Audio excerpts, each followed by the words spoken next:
So Justin Wynn was supposed to be my little partner in crime here.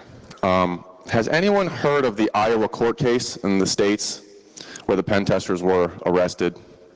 Yes, well, Justin was one of those pen testers. So you can see here, this is his shiny mug.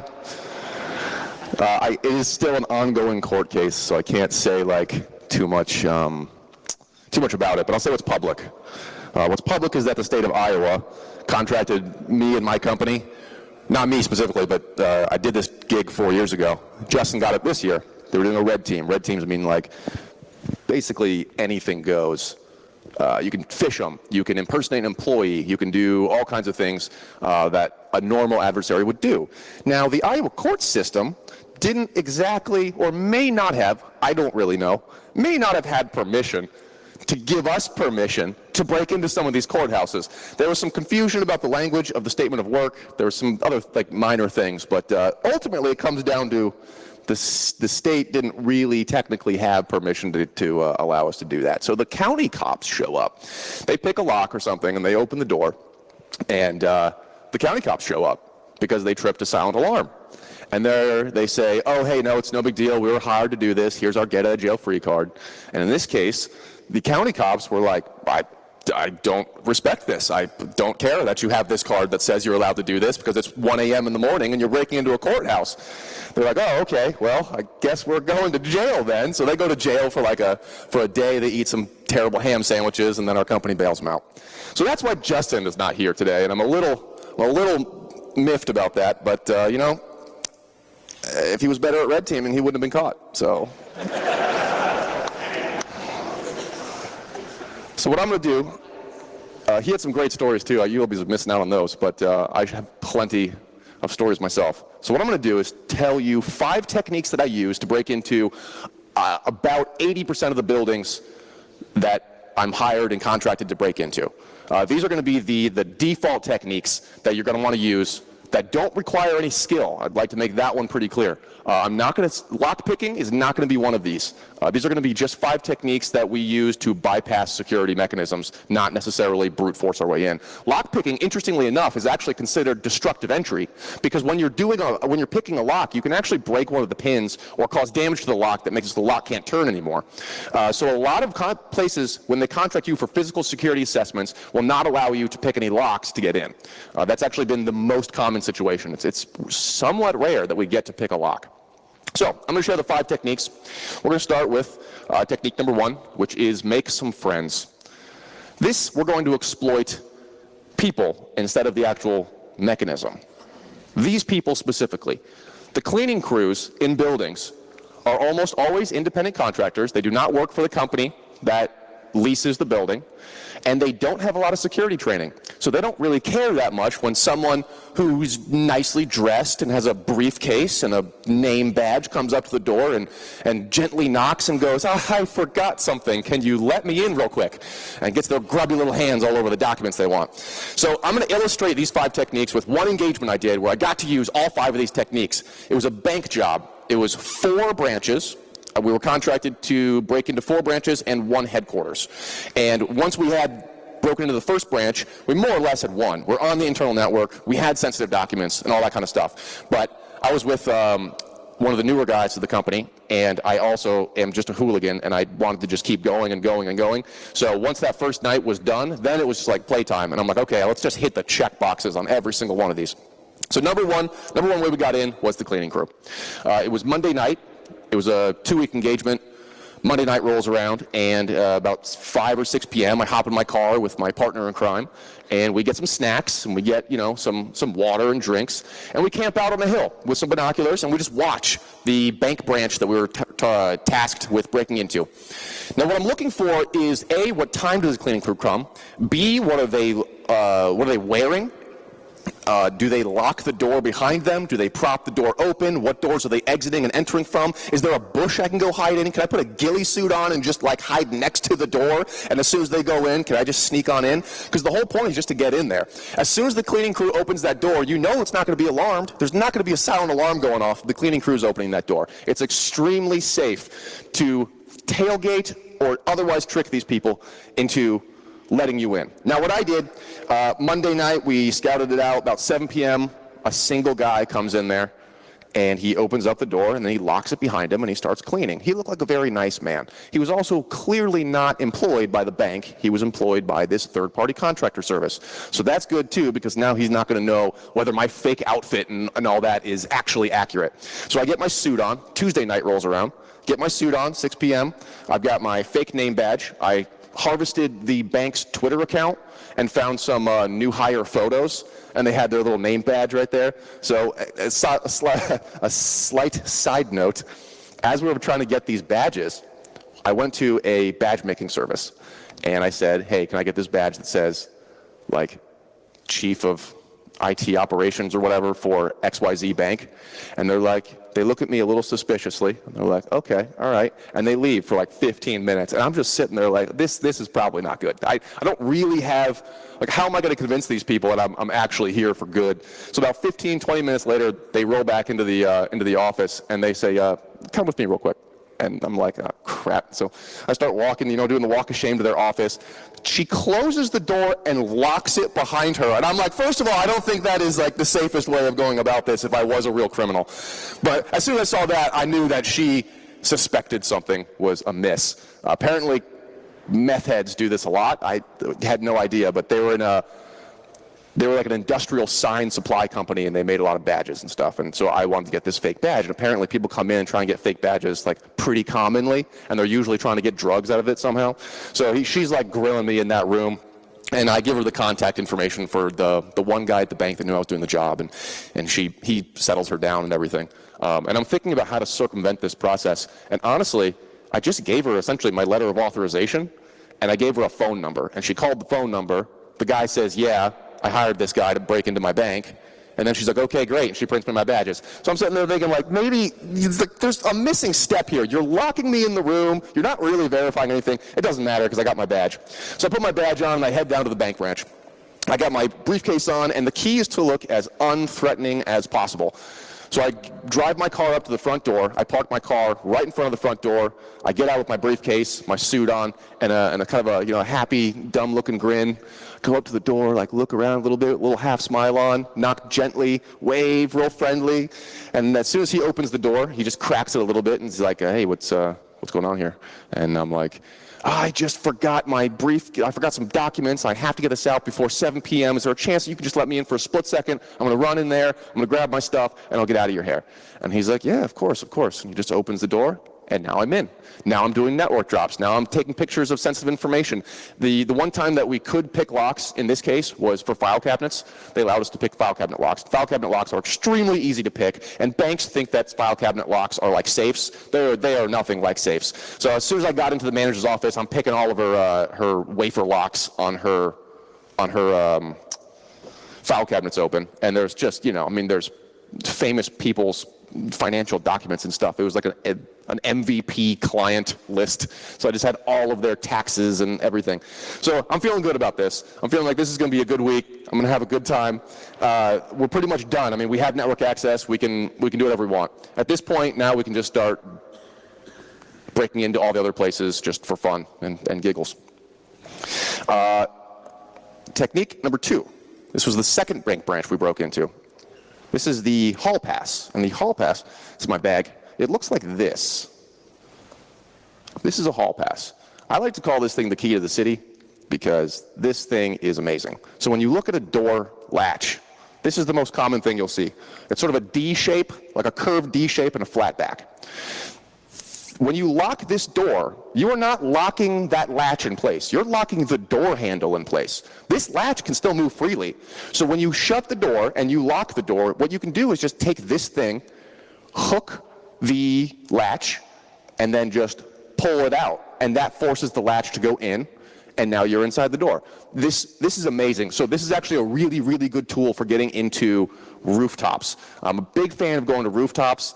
Whether you're technically allowed to or not. And when you're not allowed and that door is locked, this thing almost always gets you in. Now there's a few caveats to this, or a few different tricks. Let me show you how it works real quick. It'll make it easier. Because it's easier to see than it is to explain.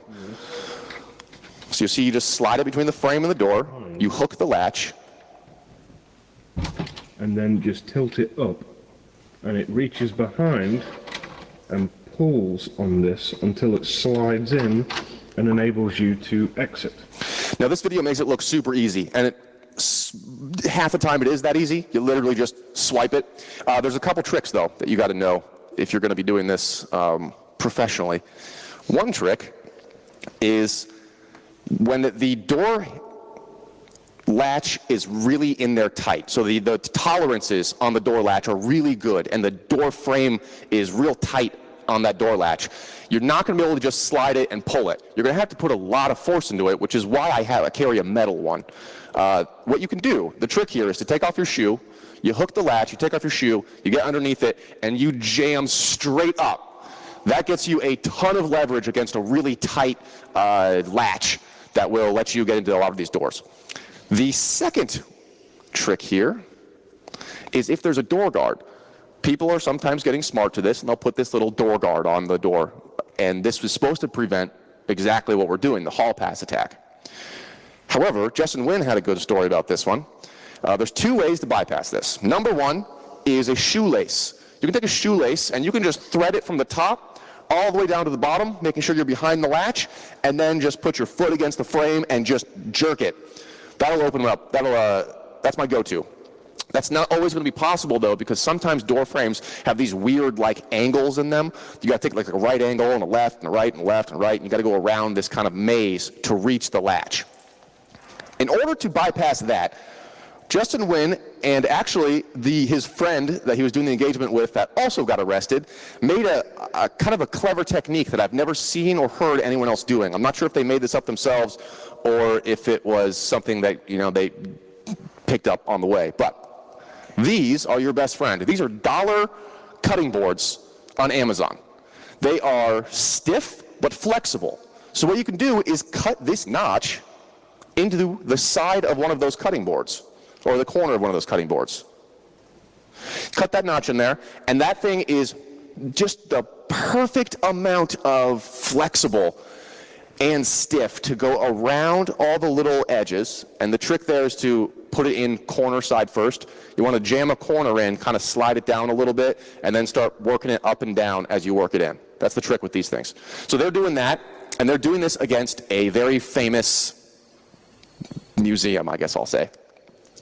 It's about 1 a.m. as usual, and they can't get into this building. It was very tricky. The social engineering wasn't working. The security's quite good, but they found a side door, and the side door did not appear to have a lot of security on it. It did, however, have a door latch. So they're thinking, okay, this is our target. This is the softest spot of the exterior of this really famous museum. So what they did is they ordered these on Amazon, overnight shipped them, cut the notch in, and 1 a.m. they go back to that door and they start sliding it around. And the security footage of this is some of the greatest TV I've ever seen. What you see in this grainy TV image, you see, it's from the inside. The camera's on the inside facing, pointing at this door entrance. They're on the outside and they're wiggling this thing. So you see on the camera, all is still and quiet. And all of a sudden you see this little piece of plastic start wiggling its way inside the door frame, just going up and down, slowly but surely. And then you see the janitor come into frame. And the janitor is looking at this thing for a solid 15 seconds or so before he finally knocks on the door. And you see in the camera, you see this little yellow cutting board stop dead in its tracks and slowly retract from that door frame. I don't remember if they actually got in through that method or not, but that camera footage just cracked me up. So the three techniques, this was one technique with two different tricks that you can do. The hall pass is the simple one. If it's a real easy one, you just slide it. If you have a door blocker like this, you use either a shoelace or a piece of plastic. So those are two tricks that I don't think are very well known, but work really well for breaking into buildings. One thing to note about this is that the hall pass generally won't get you past exterior security. Sometimes it will, but most of the time you're going to use the hall pass on the interior of the building. So for doors that have like RFID cards, readers and stuff, for sensitive areas in the finance sector and stuff like that, you're not going to see a lot of doors that are vulnerable to this. Maybe 20% of the time, something like that. It's hard to put percentages on here, but in my experience, about 20% of the time. On the inside, though, these things get you everywhere, absolutely everywhere, and rooftops, too. Man, you have not had a good date until you brought a girl up to a rooftop who did not know that she was going up to a rooftop. Technique number 3 is the breaker bar break-in. Now, I see this less in Europe, but I do still see them here. But these are everywhere in America, these double doors. I love, love, love seeing these double doors. These double doors mean it's probably going to be an easy engagement. There's at least 3 different methods of breaking into these doors. Let's talk about the easiest one. This is a breaker bar. These will open the door even if it's locked from the inside. So the whole point of this is to make sure that if someone is trapped in a fire, they can just run at this door and just slam it like a linebacker and it'll open up even if it's been locked previously. Now this leaves a giant gaping security hole because of this. Our tool works exactly the same. You slide it in through the crack between the doors. You can kind of feel around and you can find out exactly where that bar is. And once you do, you pull and you get that bolt to retract. Too easy. That is it. Whenever you see one of these doors, that technique is going to work most of the time alone. It's very, very rare that you'll see tolerances between those 2 doors that's small, that's tight enough that you can't fit something in there. And you don't have to use this tool specifically. The one he's using here, exactly the same. Slide it in through. This tool here is a Sparrow's tool. I actually am not a huge fan of this tool because it's a little bit thicker than it has to be because it's got like a rubberized coating on it, I guess for grip or something, but it's failed me in the past because it's a little too thick. You can use pretty much any piece of thin metal though. You can just go to Lowe's, go to their like metal bar aisle and then just get one of those really tiny metal bars and just bend it into an L shape. Shove that between the door, turn it, open the door right up. That is it. Now there is a trick to this one too. You'll see on the bottom of this tool, there's that little notch in the bottom. I don't know if you can see it here. It's right in the very bottom. It's a little U shape. That little U shape is for a secondary method of getting into these doors. If it's dead bolted, you're not going to be able to hit the breaker bar and open it up. The deadbolt's going to stop you. But you can still slide that tool through the double doors and then hit that deadbolt latch. That little latch right there is always going to be on the inside, and it's usually not a key most of the time. If it is a key and it's a dead bolted, you're going to have to pick it. There's not really a way around that. But most of the time it's not going to be a key, it's going to be a hand latch because again, they want people to be able to escape in the case of a fire. So what you can do is you shove that tool between the 2 double doors and then you just use that little thing at the end of this. Our tool works exactly the same. You slide it in. That little notch U-shaped thing at the bottom of that, you can use that to hook the latch for the deadbolt and then just flip the latch open. So these doors are your best friend. These things are amazing, and this was, oh, you know what? I didn't tell you about how I got into the bank for this last one. I'm going to back up real quick. So we used, one of these bank branches had exactly this, had this door jamb here, and I just used a shoelace. The shoelace worked perfectly, slid it over the top, put the foot. Yeah, that store wasn't even worth going back for. All right, so moving into the breaker bars. The headquarters building, though, this is where we use the double doors. The headquarters building, most headquarters buildings are going to have these large double doors because companies need to get big carts through these doors. They need to get like big objects through. It's almost never going to be a single door. Now, in order to get into the headquarters building, I did in fact use this technique, number 4. To get into the bank branch, I used the Sparrow's tool. So the Sparrow's tool I couldn't use the Sparrow's tool because it was too thick to get into the bank branch. So what I ended up doing was exactly what I said earlier. When I went to Lowe's, I found a piece of metal. I just bent it to an L shape, put it through the door, and then flipped the deadbolt latch. That opens me right up into this bank. You may be asking, what about in the case of alarms? And Justin would say, yes, alarms are scary and they will get you arrested. In my experience, silent alarms are really uncommon. They're just exceptionally uncommon. And secondarily, if you're going into a place that's secure enough that you think it might have a silent alarm, like a bank, you're going to just want to be in and out as fast as possible. It doesn't take long to do damage as a bad actor in a bank or one of these buildings. You're talking 3 minutes pop.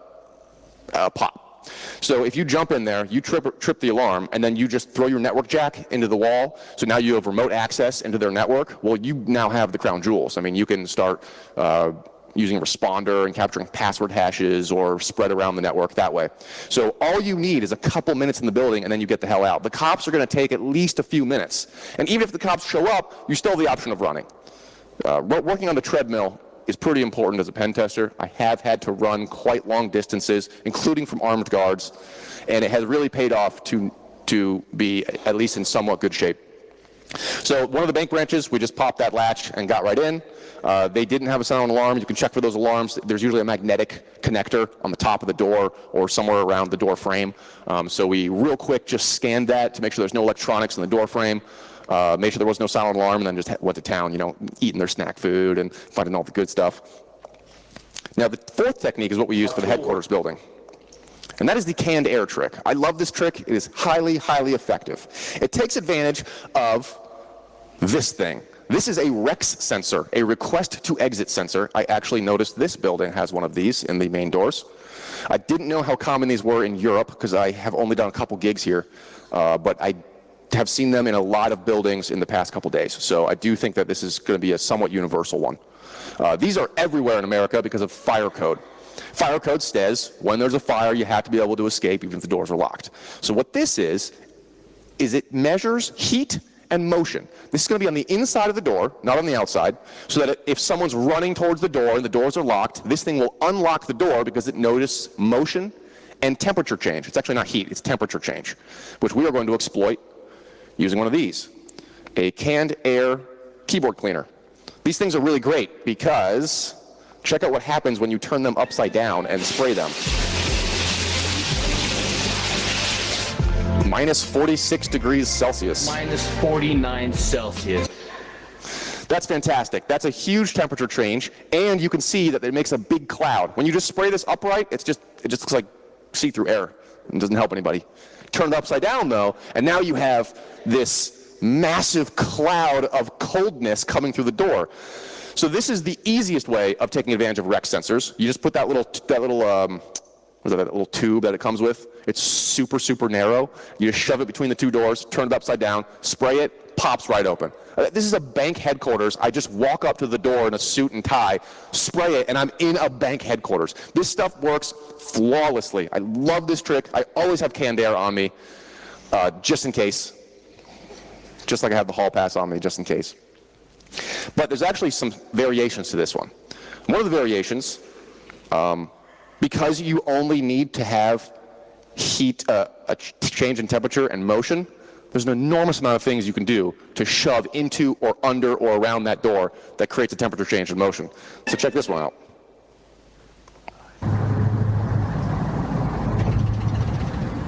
So we're locked, but there was a REX sensor up there.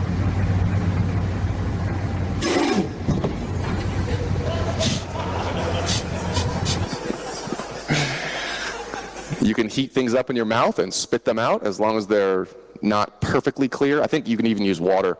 So one of my coworkers had to get into a data center. And it was about 4 a.m. No stores were open. They're in the middle of like nowhere. I don't know, Nebraska, Iowa, somewhere like the Midwest or something. And this was a highly secured data center. But one of these side doors he got inside because a window was installed backwards. So he just unscrewed the window and removed it and popped in there. And then once he was inside, he had to get to this secured data center, like headquarters place, like the main room that houses all the secure servers.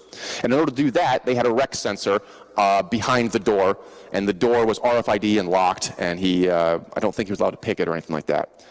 But it's 4 a.m., and there's nothing open. You can't just go to Lowe's. He wasn't quite prepared for this. So what's open at 4 a.m. is sex shops. So he got a blow-up doll and just unrolled it, shoved it underneath the door, and then started blowing it up and then waving it around. So the heat from his breath warmed her up, and she, in turn, thanked him by opening the door for him. So there's a lot of variations on all of these. Once you know like the fundamental tenets of why these security measures work, you can get really creative with how you bypass them. You could pee through the door. I've heard of that working quite well. If you have no other options, you can just shoot a stream in there. It's warm and it changes the motion. The fifth technique is going to be sliding underneath the door. If there's enough of a gap, then you can just do this. Most of the time, there's not going to be enough of a gap. And when there's not enough of a gap, we're going to take advantage of these door handles. Now, I do notice these a lot less in Europe. This is a door handle that conforms to Americans with Disabilities Act. This is an act that says that, that's the act that put the parking spaces all over the place for the handicapped cars. It's the act that says door handles have to be accessible for people with handicaps who can't grip strongly or anything like that. So they made them look like this, because this is much easier for someone with who's missing a hand or something to open the door, more so than those circular doorknobs that I see all over the place, especially in Europe, like something like that, or those. Those are going to be a lot harder to do this trick on. Probably still possible, but hard. You're going to take advantage of these, and you're going to take advantage of them with this piece of metal fishing rod. It's very difficult to explain how this works, and this picture does not tell you any clues about, what you're supposed to do with this. So let's take a look at a real quick video. Helps to prepare. You slide it under the door. You hold on to that metal ring. You only need a tiny bit to catch it. And you pull both the drawstring and the tool, and if the door opens away from you, not only do you pull the tool, but you got to push with your head. Yeah, so that's it. You just slide it underneath. You're holding on to that little loop on the bottom. One hand's on the metal loop on the bottom, and the other hand is in that ring. And so you slide it under, you lift it up, you put your ear to the door, you listen for where it's scraping, you get it right on the door handle, and then you just pull that loop, pull that little metal string. And that makes it flex, causes the door handle to turn, and you're in. So this is another one of these techniques that is less likely to get you in from the outside of the building, but it will get you everywhere once you're inside the building. This one actually gets me much farther on the inside of buildings than the hall pass does, because sometimes there's special latches that have preventative measures for the hall pass, it's like a double latch that prevents the hall pass from working. But this thing works amazingly all over. It's so hard to fix this problem, because the gaps underneath these doors, what are you going to do? You're going to make it harder for the door to open to make that door secure from this attack, because you have to have incredibly tight tolerances. Now think about if there's carpet. If there's carpet, what are you going to do? A piece of metal down there, and now everyone opens the door, they're going to jerk it open. No one is going to sacrifice convenience for security. I feel like we've learned that already. So this is an extremely, extremely hard one for a company to fix. There's a variation on this one too. Let's say they do fix it. Let's say it's a metal floor, and there's a piece of metal on the bottom of the door that prevents anything from getting underneath. Hotels are actually quite good at this. Hotels are, especially in America, are very good at having tight tolerances between the bottom of their door and the floor. Well, you can just go above it in that case. What you can do is take 35 millimeter film, make a loop out of it. It's thin and it's strong, so you can just slide it up through the top or through the side of the door if you think that's going to work, but I think the top usually works better. Slide it through, and this is much harder because it's harder to tell where the loop is on the other side of the door as compared to having a piece of metal scraping where you can hear it. But you take that loop and you just keep feeding it until you feel like you're about at the door handle. You hook the door handle, you pull down on that film. Now you've just bypassed what I know as the only protection against this attack. The K-22 is what that's called. Helps to. Okay, so that was those were the 5 educational techniques. How much time do I have? About half an hour. So I'm just going to tell you some stories now at this point. Here's where the tales come in. Because those techniques aren't always going to work. Those will work the large majority of the cases, but sometimes you're breaking into something really secure. So one time, we were tasked, me and Justin Wynn actually, were tasked with breaking into one of the most expensive skyscrapers in New York City. It was right in the middle of Manhattan. Really beautiful views, absolutely gorgeous place. We were tasked by one of their employees, or one of the companies leasing a floor on that skyscraper, to break into their place. We knew this was going to be really hard because New York has very tight security. In order to get into this building, there's 4 entrances. There were the only 4 entrances we could find. I circled this place a million times. 4 entrances, all 4 entrances have a guard, and bypassing guards usually requires some kind of deep social engineering.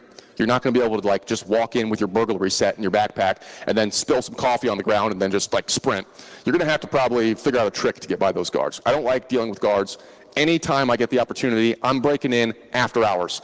I'm not dealing with human beings. I'm going to use one of those techniques other than the cleaning crew, and I'm just going to try and break in so I have all the time in the world and I don't have to trick anybody, because some people are very suspicious. It's much easier to bypass physical security mechanisms than it is mental ones most of the time. So what we did is we called up the company that owns this building. We pretended to be from a major healthcare organization, from their research team, and we were pretending to be like a small group of Harvard grads who this research team had invested all this money in. That's why we were so young, but little young research geniuses, and we were going to get a really swanky office in this this New York skyscraper. So we had to cover for the fact that we were young, because most of the people in that building are going to be a little bit older. They're going to be in the finance world and everything. So I called them up, and I spoke to my first billionaire, one of the owners of the company. He talked just like a billionaire. He said about 3 words, told me to get the hell off his phone and call this other guy. He has nothing to do with this. So I get off, I call the other guy, and he schedules me for a real estate tour. We get up to the real estate tour. Me and Wynn are, we're decked out in our suits and everything, pretending to be like little young geniuses, little Silicon Valley geniuses that this healthcare company had given us millions and millions and millions of dollars for so we could afford this place. And Justin gets a little tummy ache.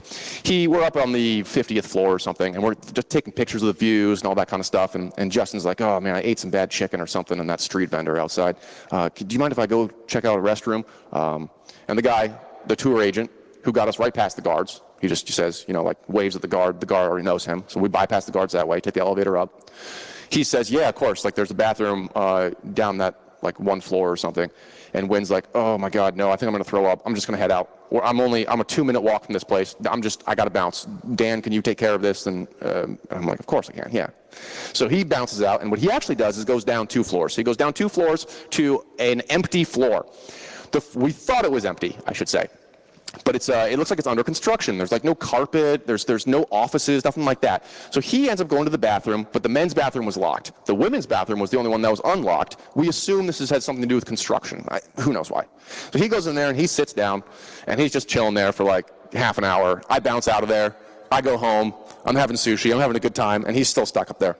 So what happens is the door opens to the bathroom after about an hour of waiting, and he sees 2 women's feet walk into the bathroom, pointing right at his stall that he's sitting in, and then immediately turn around and leave. And he's like, oh crap.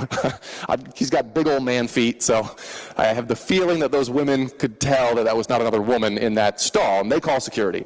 Security comes up.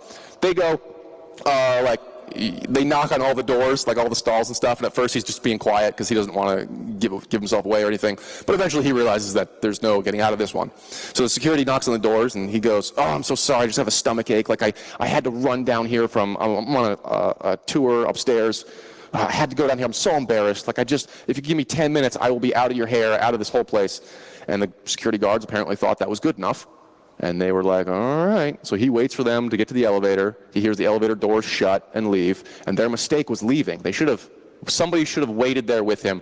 I mean, it's a man and a woman's bathroom on an empty floor in a skyscraper. Like, this is not okay.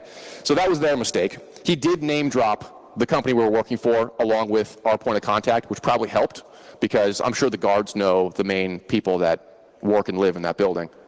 So I'm sure that was useful in that case. But he ended up, as soon as he heard that elevator door close, he gets out of that bathroom. He runs to the stairwell. He runs up to the stairwell to the very top of it, hides there. He has no food and no water. And it's like 2 p.m. So he can't get food and water. I'm trying to sit there and think of ways I could like chuck a water bottle up 50 flights of stairs, but I didn't think that was going to work. So he's stuck there. I'm sitting there on the outside and watching the lights on the floor he's on to tell him when they go out. Well, funny story, they never go out. It's New York and it's a finance sector. Those people are working all the time. 7 p.m. rolls around. He's like, dude, I am dying right now. I'm thirsty. I have to go to the bathroom, but I can't move. And I'm like, all right, well, I guess you can go ahead and try and get into their building now. I mean, it's 7 o'clock. They should be going home, right? It's past 5. He's like, yeah, okay. So he gets the hall the K22, which is the under the door tool. He goes to the stairwell entrance. One thing to know, in office buildings, stairwells are golden. They're absolutely golden. Stairwell doors are often the least secured of any of the doors in that building. So he goes to the stairwell, goes to the floor they're on, and he uses an under the door tool, just slips it underneath. It's an RFID reader door. He couldn't hall pass it. I don't think it was hall passable. So he does the under the door trick, opens up that door, and the door opens up into the office. So he has a backpack full of burglary tools, like night vision and thermal optics and lockpicks and everything in his backpack. His backpack also has a big skull and crossbones on it. Why he didn't carry a briefcase, I'll never know, but you know. So he gets in there, he turns the corner from the stairwell into the main portion of this office, and he sees about 30 heads whip to him. Because it's New York and it's the finance world, they're still working. So he's a pen cam, and boy, if it was legal, I would show you some of this footage because it's gold. He's got a pen cam right here. He sees all these heads whip towards him. He's in a backpack. He just doesn't look like he belongs at all. He starts walking and makes a beeline for the door, just straight to the door. There's a picture of a guy who's staring at him with an expression of horror the entire time he's walking by, just like this. And he didn't want any confrontations, so he bounces out of there. He goes back to his hiding place up in the stairwell. No one, I mean, even if they did try and confront him, he was just going to walk out anyways. He's going to be like, I was just here doing some maintenance on whatever, and then he was just going to run. Like, he wasn't going to let anyone prevent him from running. Running is very important, you have to see, and climbing stairs. So he gets back to his hiding place, and he's like, oh my God, I still haven't eaten in like 10 hours, and I haven't had a sip of water. But you just got to ride it out because there's no going back now. So I'm sitting there on the bottom still, you know, popping my sushi, being like, yeah, the lights are still on. It's 11 p.m., lights are still on. It sucks to be you. So 11 p.m. rolls around. He's like, dude, I'm just going to die if I don't get this done. So he finally, under the door tools at this time, and now there's no one there. Perfect. Does the network drop, gets access, and that was how we succeeded on a New York skyscraper with guards. Guards, the point of that lesson here is that guards usually require social engineering. And to social engineer them, you take advantage of someone they trust. In this case, that was the leasing agent. There's always going to be someone a guard trusts that can get you in. You generally are not going to be social engineering the guard themselves. I have seen a lot of people will go into buildings and they'll just say, hey, I'm a printer repair tech, take me to your printer. And the guards almost never want any part of that. They'll be like, who's your contact here? Who am I supposed to call about this? They always want to call somebody. So you have to give them somebody to call. You can do things like send fake emails. One time I was at a bank, and I had to break in during office hours. I wasn't allowed to come in at night, and those are always harder gigs. So I sent a spoofed email from the manager's account. I just used like an online form or something. You can, email headers are very easy to spoof, so you can spoof the to and the from, and I knew that they were using a crappy email program that didn't have good spam filtering. So I just sent a fake email pretending to be from the bank manager's office. And I also knew the bank manager had a meeting at a certain time on a certain day because it was listed on their website.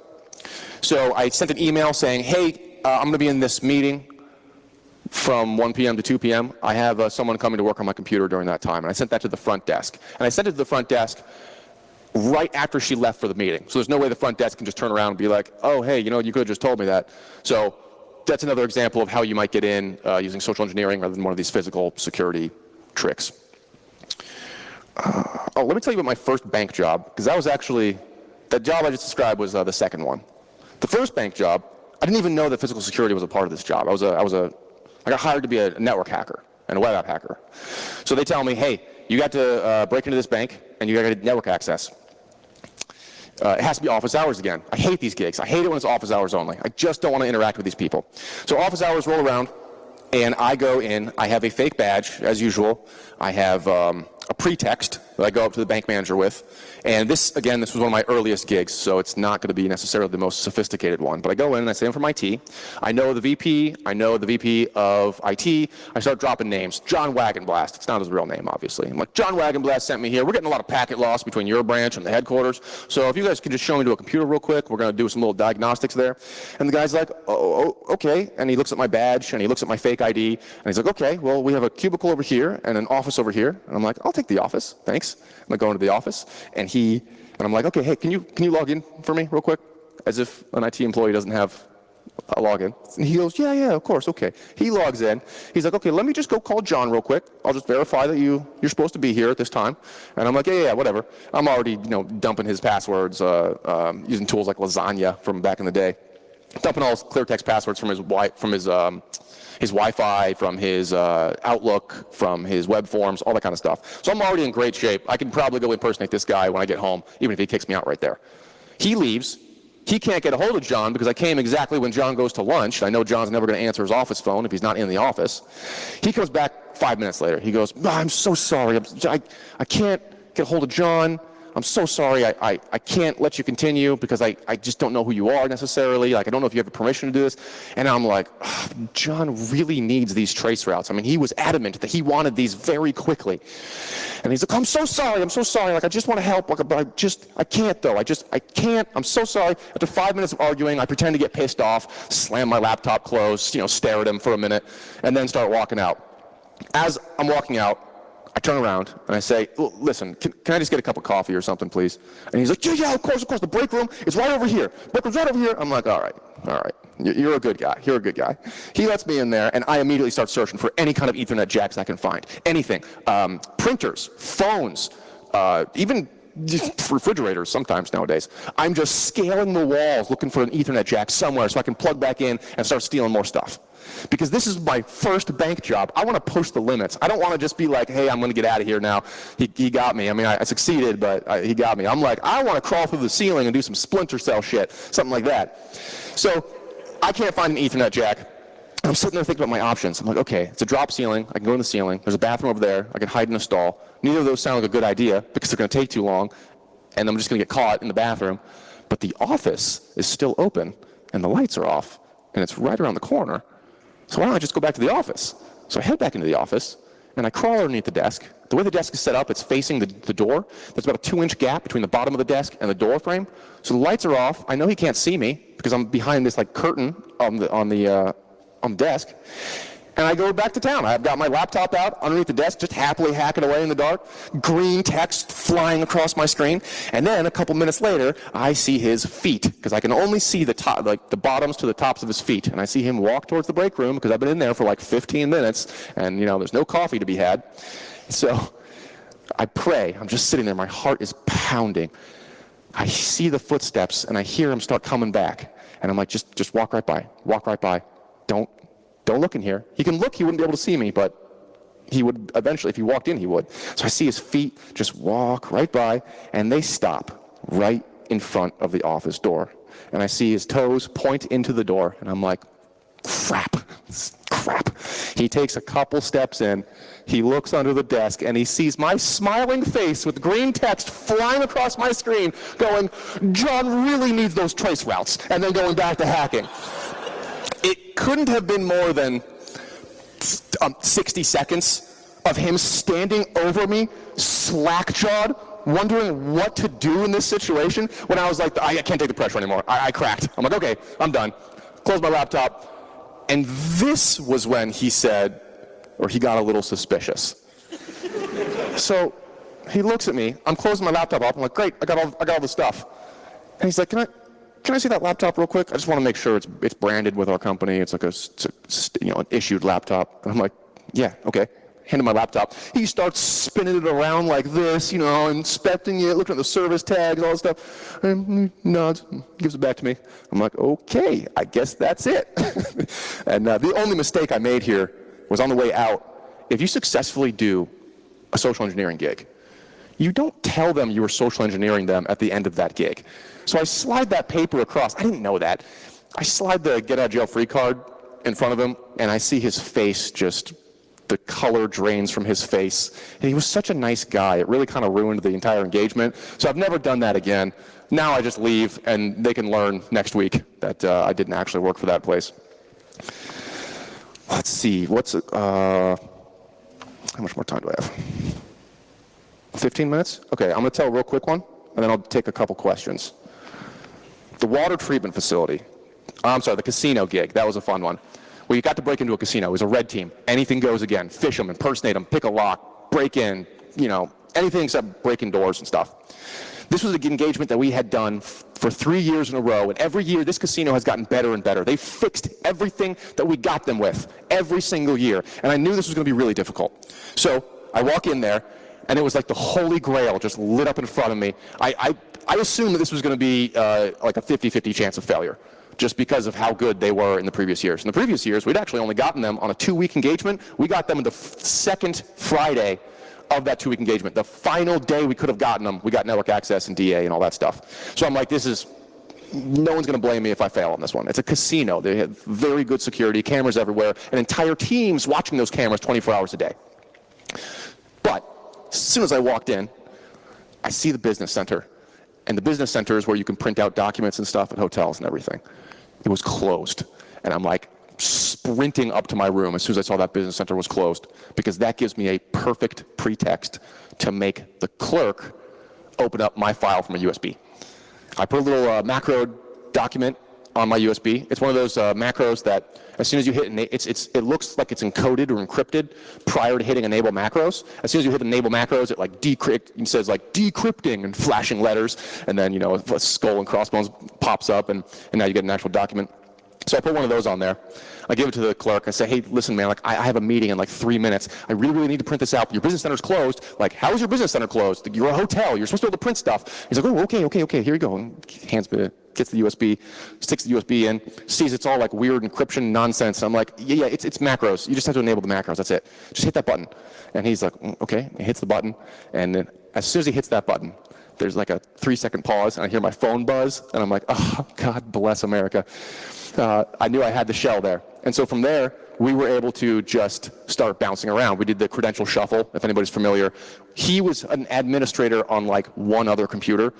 And so I go into that one, I dump all the credentials from that one, I find another person that's an administrator on one other computer, I go into that one, dump all the credentials, and so on and so forth, until we had DA. So we get DA, it is the first day that we have been at this casino, and we're done. And so I go to my boss, and I'm like, yo, man, can we like goof off now? Like, can we just start, like we have everything we need. And he's like, I didn't tell him how we were going to goof off, strategically. And he was like, yeah, I guess so. You guys did a good job. So first we robbed them of money. The way we did that is they had a player database system. We found all the connections that were attached to these certain computers. Certain computers had lots of connections coming to them. We noticed one of them was a database server. So we hop in the database server. We see it's the player point system. Player point is worth like 5 cents. Every time you put $1 into a slot machine, it gives you like 1 player point. It's like 1 penny or 5 cents or something. But that's just a number in a database. However, you can exchange those for real cash at the cashier. So we're like, okay, well, now we're millionaires. Fantastic. Okay, done. Monday. Let's start goofing off. So I was thinking, I didn't really think that my room was quite up to par. My room was a little small. It didn't have a lot of amenities. I really wanted a nicer room. So I hop on the CEO's email account, and I sent an email to the front desk. I'm like, there's a couple contractors here that have done some really good work. I actually didn't say a couple. I actually gave myself the room alone. I didn't help my buddy out at all. I was like, this guy, Dan McInerney, has done some great work for us in the past, and I'd like you to give him a suite and whatnot. And I send it off. And I go down about 20 minutes later, and they must have noticed just from the smile on my face that I was the man that was getting this suite, because I'm just strolling up to that place. And they're like, Dan? And I'm like, that's me. Drop those keys right in there. I am up there on the top level presidential suite. There's like an Olympic-sized swimming pool in my room and a high dive. It was awesome. And then we, after that, it was all downhill, actually, because apparently what I didn't know was that oftentimes CEOs' emails will go through their secretary first and then out to its actual person that's supposed to go to. I didn't know that. I know that now, and all of you know that now, so please never make this mistake either, because it seems like a really easy thing to do. You just hop on the CEO's email and you just send emails all you want. No, those emails are going through the secretary. The secretary asked the CEO, well, what was this about? Like, why did you send this? I've never seen you send an email to the front desk before. And he's like, nope, didn't send that. So they find my room, and I get a knock. We were just about to go out again and go break into their golf course and then go steal some golf carts. Just because we can, because we already beat them. And we're just going to have some joyrides. I get a knock on my door, and it's very authoritative. And I look out that door, that little peephole, and I see like 8 cops standing like a bunch of linebackers, just waiting for me to try and sprint out so they could just grab me and tackle me. Open up the door, and they see me, and they're like, "You look like you've been expecting us." And I'm like, "Well, I wasn't really, but I am now." So we actually got caught on that one because of that email CEO. So future reference, don't send emails to the CEO's account unless you know it's not going through. You get to delete his filters, delete all of the routing and stuff, and you can probably do it, but I didn't do it on that one. All right, I'm running out of time, I believe, so let me take a couple questions here. Any questions? If not, I have more stories. Yes? Yes. I don't know if all of them do. I know some of them do. I would venture to say...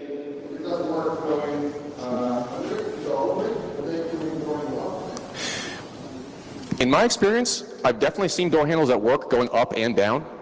Sometimes that's not been the case, though. I don't know what the percentage is here. I would say most of them work going up, but that's my best guess. It does sometimes work. That's where the film trick comes in, because you're pulling that door handle up rather than down. Any other questions? All right, real quick story then. We were doing a water treatment facility. This was awesome. We had thermal and night vision. We're all camoed out. We actually, we were using face paint, and when you're real pale like me, it actually makes a massive difference to paint your skin dark tones, greens, blues, blacks, and then go, because the water treatment facility's in the woods, and they had lights all around them and stuff, and you disappear when you're putting on some camouflage face paint and stuff in the pitch black of the woods of the East Coast.